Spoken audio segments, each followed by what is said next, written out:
अगर हिंदुस्तान में match fixing का चुनाव बीजेपी जीते और उसके बाद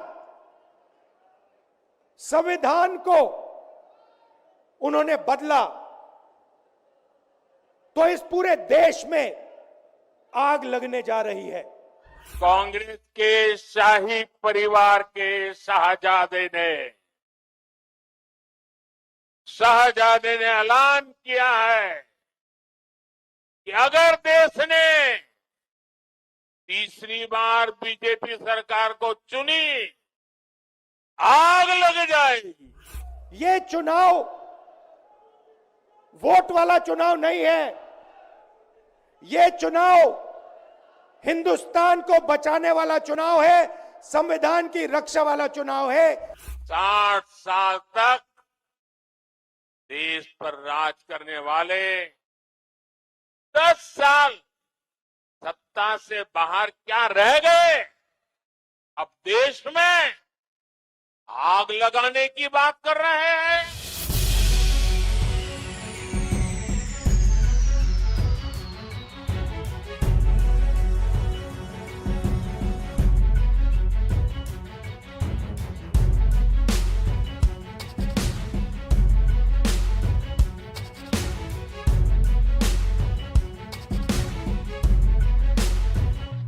आप चाहते हो कि विपक्ष चुनाव ना लड़ पाए और इसीलिए आपने कांग्रेस पार्टी के बैंक अकाउंट रद्द किए, आपने इलेक्शन कमीशन में अपने लोग बैठाए, आप जुडिशरी पे दबाव डाल रहे हो क्योंकि आप चाहते हो कि मैच फिक्स हो, संविधान रद्द किया जाए और आप सत्ता में रहो। मगर भाइयों और बहनों, मैं सच बोलता हूं और मेरी बात आप अच्छी तरह सुन लो। अगर हिंदुस्तान में मैच फिक्सिंग का चुनाव बीजेपी जीते और उसके बाद संविधान को उन्होंने बदला तो इस पूरे देश में आग लगने जा रही है। जो मैंने कहा याद रखो, यह देश नहीं बचेगा। ये चुनाव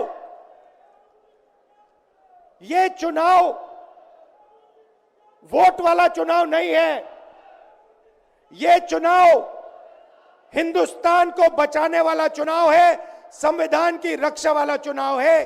बीते वर्षों में यहां से पलायन रुका है। वो दिन दूर नहीं जब रोजगार के लिए शहर गए साथी वापस लौटेंगे। भाई और बहनों, मोदी के इन प्रयासों के बीच कांग्रेस और इंडी गठबंधन ने अपने इरादे दिखा दिए हैं। कांग्रेस के शाही परिवार के शाहजादे ने ऐलान किया है कि अगर देश ने तीसरी बार बीजेपी सरकार को चुनी, आग लग जाएगी। 60 साल तक देश पर राज करने वाले 10 साल सत्ता से बाहर क्या रह गए? अब देश में आग लगाने की बात कर रहे हैं। क्या ये आग लगाने की बात आपको मंजूर है? क्या इस देश को आग लगाने देंगे? क्या आग लगाने की ये भाषा उचित है? क्या ये आग लगाने वाली भाषा लोकतंत्र की भाषा है? ऐसे लोगों को सजा करोगे? पक्की सजा करोगे? चुन चुन करके साफ कर